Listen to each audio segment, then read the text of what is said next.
আজকে আমরা ফেসি মুক্ত পরিবেশে, স্বৈরাচার মুক্ত পরিবেশে আজকে আমরা পহেলা বৈশাখ পালন করছি। কারণ 2012 সালের পর থেকে আর আমাদের এখানে একত্রিত হওয়ার সুযোগ হয়নি।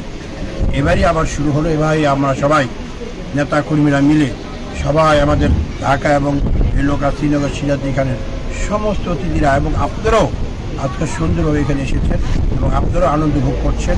এখানে আপনারা নিশ্চয়ই দেখেছেন বাউল গান হচ্ছে, খাওয়া দাওয়া হচ্ছে। সবাই বাংলার যে সংস্কৃতি নববর্ষে সেটা আমরা এবার পরিপূর্ণভাবে সেটা পালন করার চেষ্টা করছি। সেই জন্য আমি আনন্দিত এবং উন্মুক্ত।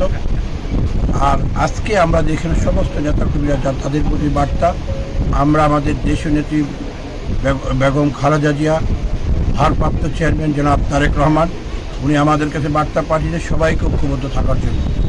ঐক্যবদ্ধ থাকলে সমস্ত কিছু করাই সম্ভব।